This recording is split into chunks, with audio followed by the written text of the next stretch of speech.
Are you interested in innovative education and diversity in school models? Do you see a need for something different to bring about a reformation in our current education system? If so, then you've come to the right place. Join us as we discuss what's trending with unconventional learning models, including microschools, homeschool co-ops, creative learning centers, hybrid school models, and so much more. I am your host, Dalena Wallace, president and founder of Wichita Innovative Schools and Educators, also known as WISE. This podcast, WISE and Otherwise, explores what our local hub of education entrepreneurs are doing in Wichita. We will also explore and offer brief introductions to the many local and national organizations that support innovation in education. Welcome to WISE and Otherwise. Hi, everyone.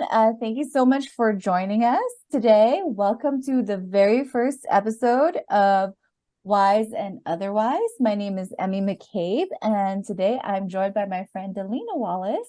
And together we're from Wichita Innovative Schools and Educators, otherwise known as WISE, and we're a professional network of microschool founders and other creative education entrepreneurs or people who have started their own education business to just give parents a way to reclaim education or just give them more options than what is currently existing in the city of Wichita and surrounding communities. So maybe let's go ahead and get into what WISE does and how it came to be. Maybe Dalena, you can tell us about that. She's our president, by the way, and really was so instrumental, was the person who started everything and connected all of us together. Yeah, I'm excited to talk about WISE. I always love to brag about our group. I think we have something really special, really unique. I love that we just support each other so much. You know, we offer a genuine, like a real great community where it's not competitive. You know, I feel like we are sharing in resources. We want the success for each other. We want everybody's school or tutoring center to thrive. We believe in just educational opportunities for families. We have a lot of diversity represented in our groups. And I think that that's something really special that we have.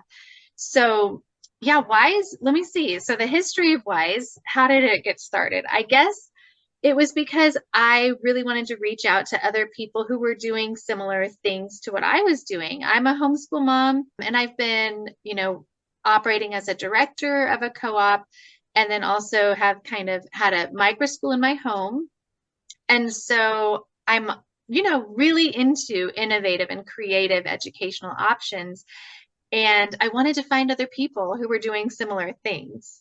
Just a question, just want to cut. For those of us in the audience who might not know what a microschool is, can you explain that for us? Sure. So, there's a lot of resistance to definitions sometimes just because we don't want to be put in a box. Like what I love about innovation, what I love about what's happening right now is that this is kind of a new frontier, and we have a lot of wide open space to define ourselves, to define our schools. And so, but typically microschools, the term micro just means small. It's smaller than usual. Usually it's a very tight-knit community. We have smaller class sizes, or the school itself is just smaller. And typically I think, microschools are classified as like 10 to 15 students. And they can, they look really different. Some of them can be like the hybrid model where they're just meeting a few days a week, and then the other days students are learning at home. And then others are full-time.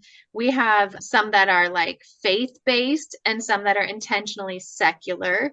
So there's just really no like really defined box to put a microschool in, because it can look like anything. I love that it can be autonomous, it can be independent from each other. Our group has a lot of individual independent schools, but we believe in the movement. We believe in education freedom. And so we want each other to succeed. So I think we have something amazing. So what we do is we meet together once a month, and we take turns visiting in each other's schools. and learning centers, and we get to learn about what each other's doing, and we learn from each other. We host workshops. We have a really vibrant Facebook community. So we're all about just sharing and the resources and sharing in community.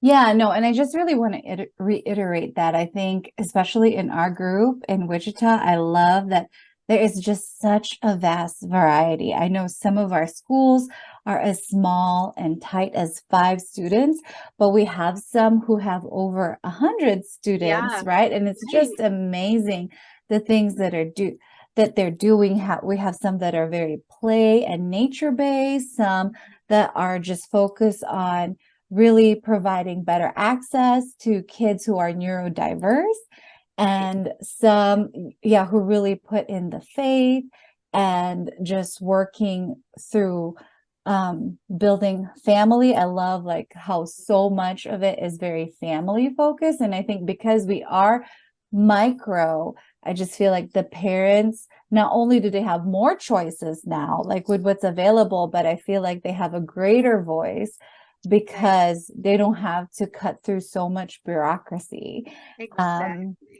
And I love the movement, and I love what's happening in Wichita. I love that like we can come from such opposite ends of the spectrum, still find what we have in common and just be supportive, because ultimately our goal is to help the kids, right? And to help the families and provide those options. So I just love that. I'm so glad you asked me to be part of it. It was just like so great. Like, okay, you were just like the best find. I think you had posted something because you were offering classes, and I thought, oh my goodness, I love what she's offering. She's an hour away from me, but I'm just going to reach out and see if she'd be willing to come out to our co-op and teach classes for us. So and then I had no idea all of your skill set that you brought, and how you just bring a lot to our board. I love that you're serving on our board as our treasurer, but you also help so much with the media and marketing and things like this podcast. I never could have done without you. So I love the spirit of collaboration. I think that we really represent that really well, because we are constantly learning from each other and pulling our resources and, gaining from what everyone else has experienced. We share in our experiences, kind of best practices, like, hey, this is what I've been through, or here's my experience. And then as we're sharing that, we're all growing together and improving our own businesses. So yes. And it's just, I think too, it's just so inspiring, and I think for a lot of us, we're surrounded by kids all day. Right. And I look forward to the meetings of just like meeting with other adults who have the same passions and goals. Because, if I talk about it with my sister, actually, it's great because she's a former homeschooler. She goes in and out and but she really understands it more now, and I can geek out with her about education. But then other friends, they just don't get it. Oh, I know. So I know that's another great value that we have, is that we all are kind of coming from the same place, and the shared experience of oh, we've started an educational business. It might not look the same as this business down the road. You might have a tutoring center, or, I know some people like to classify your business as like the taco truck, because I know, I love it, because you can just be mobile and you can go from place to place or offer online, or, it's just, you have a lot of versatility in the way that you provide your services. So that's great. But again, we're just sharing in what we're doing together. Yeah. So why is this really special? I love to brag about each individual educator. I love to, just help advocate for, a lot of it is just even in policy. There's, we've, and eventually we'll get to some things with our podcast in the future. We want to interview someone from Kansas Policy Institute. How are you supporting us in our work? And that's something I've just been really pleased to discover, is that there are people who believe in this movement so much that they are active in policy, advocating for us to have the freedom to operate our own schools, or to homeschool, or to do whatever, like this hybrid mix of schooling, whatever it is that families want and need. There are people paving the way in policy who are allowing that, and making that happen. Same thing with funding sources, I think one of the important things to note is that we have been brought together mainly because we are all mostly VELA recipients. So the VELA Education Fund has just been, really a crucial part for us. It's played a crucial role in bringing us together and uniting us in community, allowing us to connect and find each other. So those are just some of the things. We'll probably be sharing some podcasts in the future about funding opportunities and how to get involved in policy, if that's something you're interested in. All of these things. So we're excited to explore, and moving forward, as we talk about just the name of our podcast, we thought of this. I feel like a lot of things are just kind of inspired. I feel like the way that we came across our name, it's like it just fell into place as we were describing ourselves. We are from Wichita. We're all innovative in what we do. We either have a school or we are an educator. And so, as I was like listing this out on the top of my page for the very first in-person meeting we were having back in April 22, I like wrote that on top, and I'm like, Wichita Innovative Schools and Educators. And I'm like, that is so perfect. That's so cool. Yeah. I thought for a minute, like maybe you like played around with the words, but I didn't realize it just like fell together. That's so cool. It totally did. And I didn't say anything at that meeting, and I wanted to see if anyone else noticed or like came up with that too. And I remember it was Nathaniel Lutke from Northfield School of Liberal Arts, and he was in that first meeting. We were bouncing around different ideas about our name and what we should call ourselves. And he looked at the top of the notes and he's like, well, I think you already did it. Wichita Innovative Schools and Educators. And I was like, yes, he sees that. And then he was like, WISE. And I'm like, that's what I was thinking. So that's so cool. Was that the one at Wildflower with? Yeah, that was at Molly's her first place when she had that awesome farm with the pig and the animals. So cool. Yeah. Oh my gosh. Okay. I thought that was the second one because that was my first meeting and I was like, oh, I'm just going to join these people. Oh, that was your first meeting at Molly's?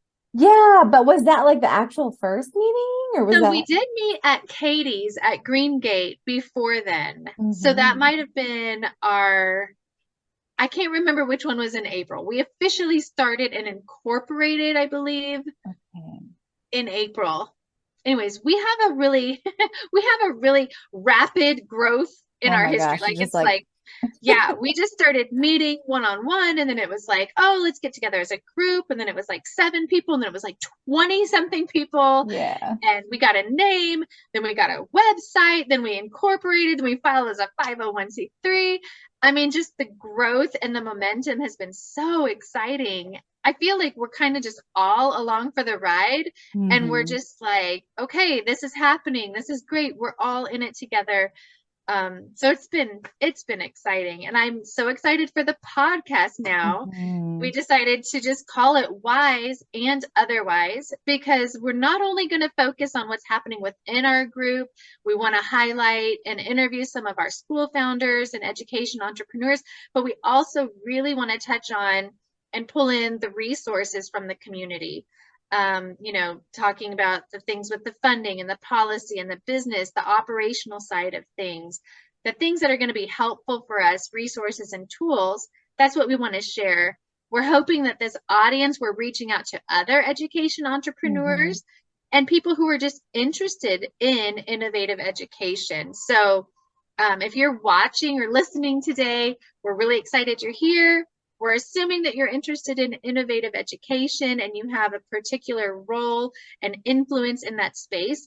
And so that's what we're kind of wanting to focus on. And we're going for it. Yes. Or maybe you're just a parent and you're interested and wondering like, what is this micro school thing about? Like, and not happy with your current options, then you can know, right? We'll hopefully address some of the what's the word?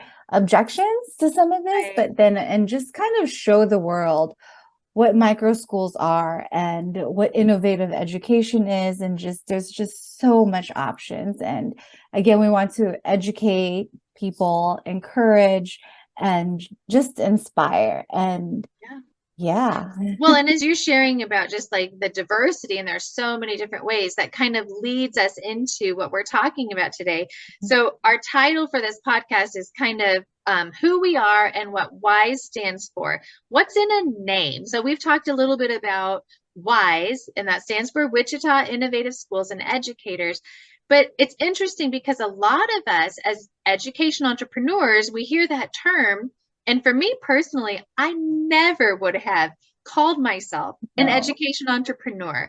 I never even like thought of myself as being anyone who's like operating a business or nothing. I mean, I thought I'm a homeschool mom. I'm offering some classes and providing some services, maybe arranging some things for the community. So it wasn't until the Vela Education Fund was kind of available, and it was actually Katie Size from Green Gate Children's School. She encouraged me to apply for this Vela grant. And she's like, you should totally apply. I think you'd qualify. And I'm like, what? I'm not doing anything. I'm not doing anything. And she's like, you are doing exactly the kind of thing that they support. So I think it's just important that we recognize and kind of like go through what are some ways that we might classify ourselves. How can we identify? So for me, for years and years, I simply identified as a homeschool mom. And maybe I kind of touched on the fact that, okay, I'm a co-op director, a facilitator, something like that. Emmy, how do you classify yourself and what you do? Oh my gosh, this has been so hard. Yeah, I think like on the outset, I was just thinking like, oh, I'm just a tutor. I'm going to tutor kids, and then I realized once COVID hit and my sister started homeschooling her kids, and just she reached out to me and asked for help. And so it was just like tutoring. But then I also realized like, gosh, there's seems to be such a need. I got to know more of the homeschooling community and just saw like, oh, there's a need to like do more of these classes that are more discussion based, like groups, and just really fun project teamwork based kinds of things. And I wanted to do that. So, I mean, I was a classroom teacher. So it's just, that's always been how I identified myself, like tutor, teacher, and then just thinking of the word entrepreneur as someone who's been a teacher for over a decade, like it just seems so presumptuous. It's like, Right. I just go teach that's kids. A good point. That's a good point. Yeah. Yeah. And I just And did that's something I've noticed. And that was kind of what was holding me back. It's like, well, it's so presumptuous. Like, I don't have a business degree. At that point, I had not even, so I'd been operating out of a business without ever naming my business, without incorporating or having a website. I was just doing the thing. And it was Katie who encouraged me as I was going to apply for the Vela grant. She's like, well, what do you call yourself? Like, what's your business? And I'm like, I've never even thought, like, for one, I haven't thought that I have a business. Yeah. But then as I started the process of building a website, and again, I just felt like my name, there was just like some inspiration. I felt like it's just, I was thinking of things like autonomous, innovative, and missional. So my business is called AIM Educational Collaborative. And the collaborative part is in there because that's what I do. I connect and build community and network with people. There's nobody that I will not like work with and connect with and welcome. And so I had been serving homeschool moms for a while and just building networks. We did something called coffee talks in my home. And I love to do that. I love to build the connections. And so, yeah, I named my business, and then I'm like, okay, so does that make me an entrepreneur now that I've started a business? You file with the state, you get your LLC, and you're like, well, like really easy. Yes, yes. That surprised me because it always was like, oh, LLC is so big. And it's like, what? That's it? It's like a one-page form? I Maybe like know. two, I don't know. But Yeah, it was like so fast. And what was the initial thing? It was like 100 some bucks. I don't remember, I but know. Yeah, it not was, a big deal. Not yeah. not anything to be like intimidated about for Right, sure. definitely. And even just like, first registering, because like I told my sister I would help her homeschool the kids. And so I had to register. She did too, but to register as your own school in Kansas, that was so easy. I know. Oh, and it's like that was like that's it. I just register as my own private, I unaccredited love it. private school. I love And it. then I don't like people, there have been other homeschooling moms I remember looking at discussion boards where they're like, I totally forgot what I named my school, but I think I need it for my transcript, but like I lost the paperwork. Do you know if the state has it? Yeah. And everyone's like, no, I don't even think they keep track of it. I don't know. Hopefully this doesn't get people in trouble, but it just seems just so free. I love And it. then the Yes. LLC, yeah. And I know like the worry has been like, oh, well, how do you track like achievement, blah, blah, blah. But I just feel like it all comes down to people like And parents. utilizing I it mean, the right. parents, the families, the students themselves, when you have a smaller community of learners that are directly connected with the teachers, that are directly connected with Yes. the parents, you're able to have that accountability. You're able to really provide your services that are going to meet the needs of your community in a really direct, intimate way. And yeah, I think that that's incredible. I love the ease that we have in our state. I think that that's just a huge gift. Mhm. Homeschool moms, they are major. They are the ones who, some of the ones who are starting these schools. They're recognizing Yes. like, hey, I'm already serving my own kids. That was my case. I'm like, I'm serving my own kids. I'm teaching them. Why not welcome a couple more families into my home and bring in some more learners? So that's how we kind of evolved into our microschool, and then that evolved into our co-op. And so it's just beautiful to be able to see like, okay, you might be one thing, but it doesn't mean that you can't like grow and Mhm. explore these other options. Some of the other things that I find that people like, when I ask people like, okay, what would you call yourself? What are you doing? People will say, I'm a school founder. Maybe they have from the start like intended to go out and start a school. Like, so I think of Candace Mhm. from our group, and she's with Freedom Prep. I feel like she knew from the beginning she was a public school teacher in the classroom, but she knew she was going to start her own school. So she has no problem, like there's no hesitation in identifying as a school founder. Others would be like myself, like a homeschool leader. Some people say, oh, I'm an innovative educator. I think of Kelly Miller with her Mega Yeah. Pines, like her mini golf thing. So Very she's been in innovative. totally outside of the box. I love it. She's been in the classroom and she knows like, I want learning to come alive. I want education to be this like hands-on activity where students are outside, Mhm. engaging in these projects. So she's created this mini golf educational center and service. So I'm like, okay, that's great. Where I think of Pam McEwen, at her IED education center, she would probably call herself a tutor, or at one time she was a tutor who also is a school founder, who's also an education entrepreneur. I mean, she's amazing. She does so much. Yes. And then some like in microschools, I'm thinking of like the Acton academies and Prenda models. A lot of times they would refer to themselves as a guide and not so much as a Mhm. teacher, because they really want that child directed, student directed learning environment. And then another one would just be like, again, the homeschool mom. I think that a lot of times we are education entrepreneurs and we didn't even know it. Right, right. Yeah, definitely. And I also noticed a lot of our micro school founders half of them seem to be homeschool moms, but also a Mhm. lot of them are just like disillusioned teachers that just Yes. decided to leave. So they still just consider themselves teachers like me. I think the closest thing for a while that I could accept Mhm. or even call myself as contract teacher. Oh And yeah. then, yeah, and then when Becky Elder, for like the founder of Northfield Schools, said taco truck, it's like, I that's know. my favorite.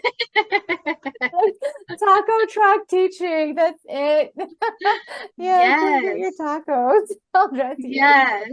I love it. So, It's yeah. great. You're totally outside of the box and Mhm. outside of a conventional classroom. You can go like, I love how versatile you are. You can go into a school, you can do things online, you can go directly into homes, working one-on-one with homeschool students. So I think, again, it just comes back to like, no two students will learn in the same way.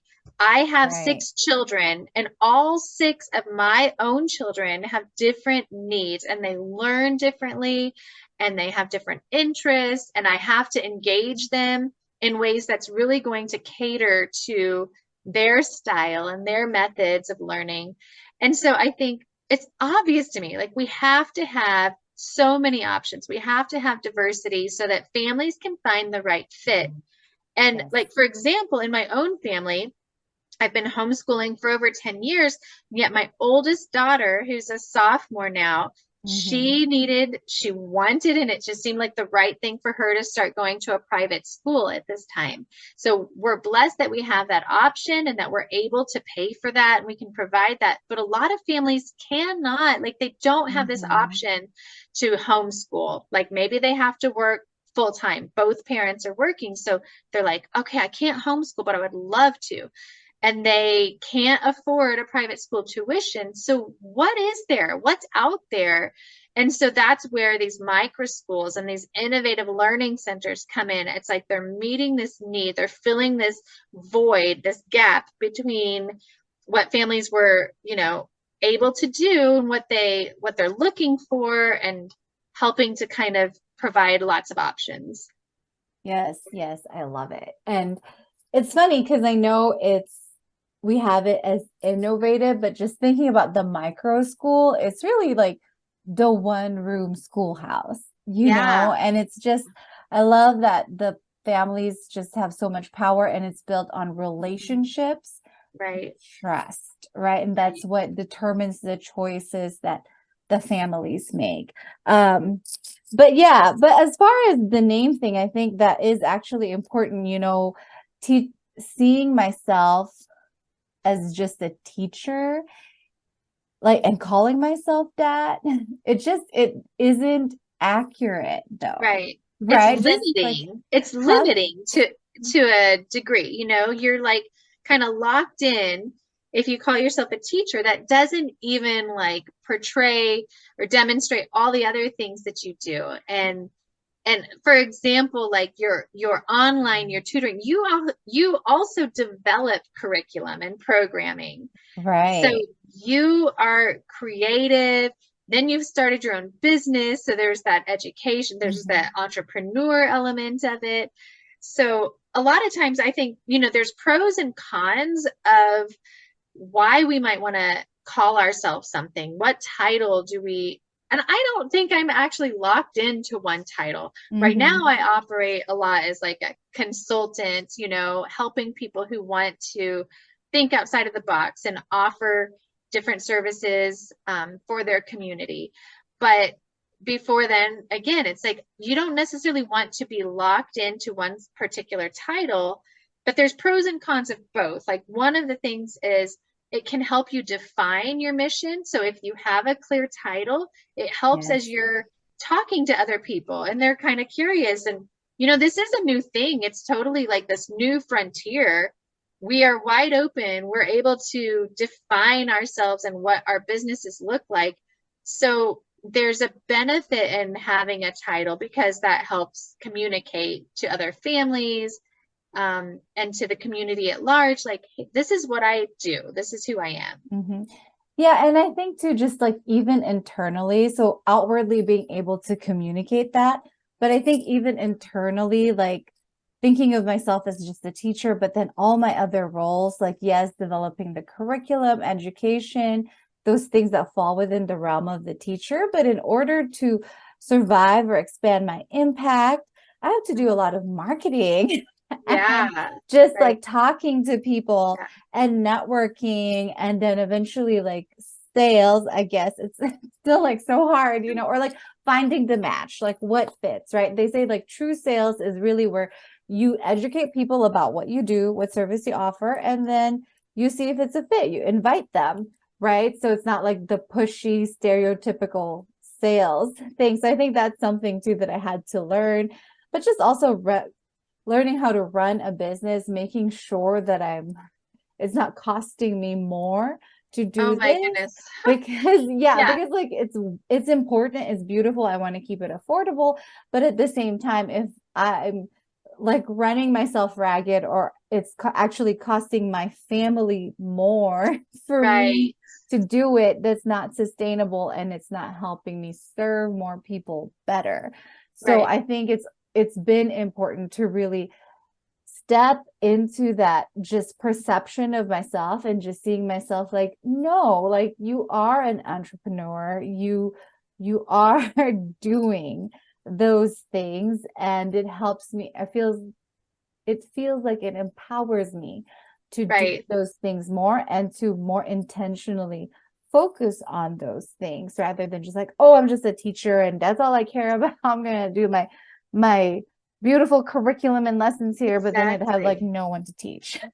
So no one to like Right. impact or invite. Uh-huh. And there could be people who are looking for that service, like you and a lot of like the other initial customers. I was just shocked, like, oh my gosh, okay, so they do want this. And just some of the feedback I've gotten has been just encouraging, but also motivating to like, yes, this is something I have to work on marketing, because there are people looking for this. And that was the whole point in the first place that I started. It wasn't just like, oh, I want to make money. Like Yeah. what homeschool Right. mom or teacher ever went into the field to be like, oh, I just want to make money. Nobody in our group that I know of is in it for the money, because Right. let's just face it, we're not making a lot. Yeah, yeah. But it does have to be enough to be sustainable. And a lot of us do have employees, and like provide a living for those people. And I think just for the system to be sustainable, like that has to be something that we think about. For the whole Yeah. movement to be sustainable, it has to be something that we think about. So that's very important, and something that I think we should be intentional in working on, just building entrepreneurial skills as well, which makes it so fun. Because Well, and you really touched on a good point about like feeling empowered. Once you took on and like began to step into that identity of an education entrepreneur, you kind of took on a little bit. I feel like it adds validity to what we're yes, doing. It validates us. Like when Katie told me that I should apply because I am actually doing something important, then when I applied and I actually got the funding from Vela, I felt this whole sense of validation, like, wait a minute, maybe I actually am doing something big. Maybe I really am meeting a need and serving my community. And so I think that that's one of the pros as we step into, if we decide to like, okay, I'm going to define myself. I'm going to go ahead and call myself an education entrepreneur. It raises us up to this level of professionalism, mm-hmm. which I think that we actually are professionals. We just have not ever considered it before.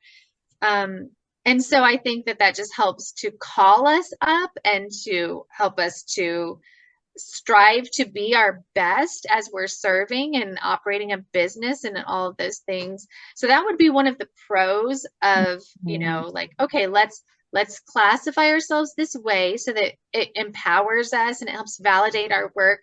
one of the cons in that is that I feel like sometimes when you choose a definition, you can get locked into it. And when you call yourself, like, for example, before, as you might have referred to yourself as, I'm a teacher, but you're so much more than a teacher. So like, just as we think about how we're going to communicate with others, what we're doing, what service we're providing, then the title is like, maybe in some instances we would want to downplay that. That's like one of the other sides, the flip side of it. Either we're going to elevate our work or we're going to downplay it just a little bit.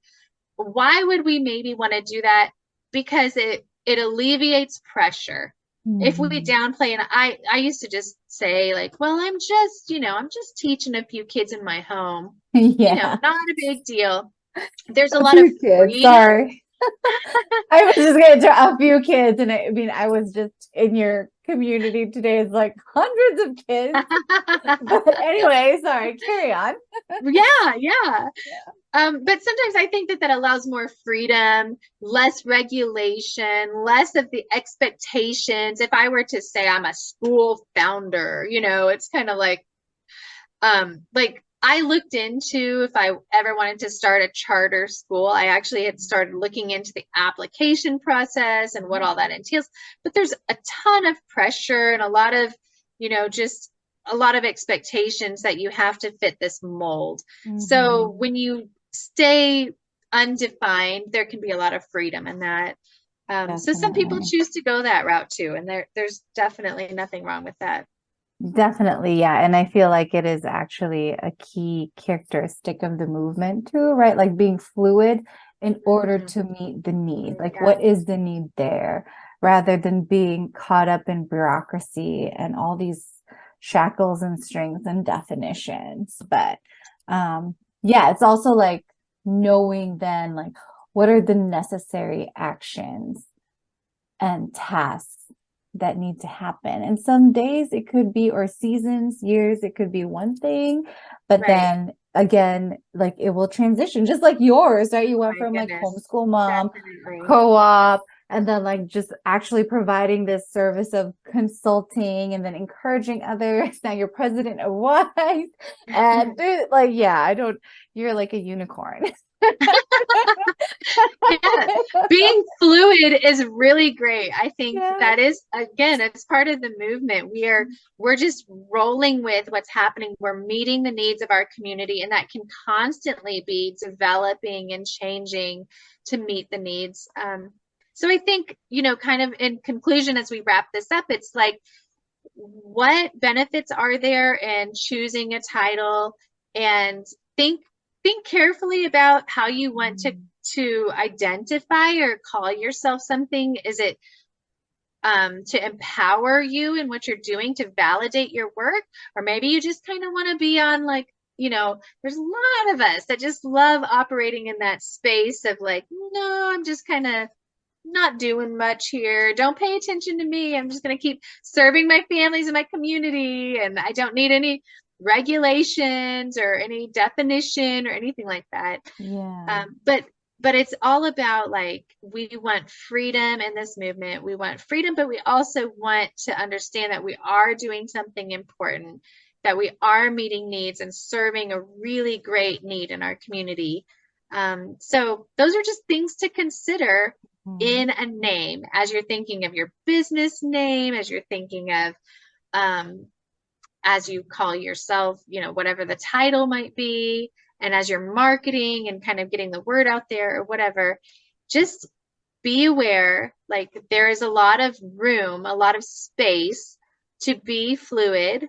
And I think, again, it's just, I had a lot of inspiration in things like with the WISE name and with AIM. It's kind of like they just kind of came together. So think about what you're doing and your purpose, your mission in serving families, what you're all about.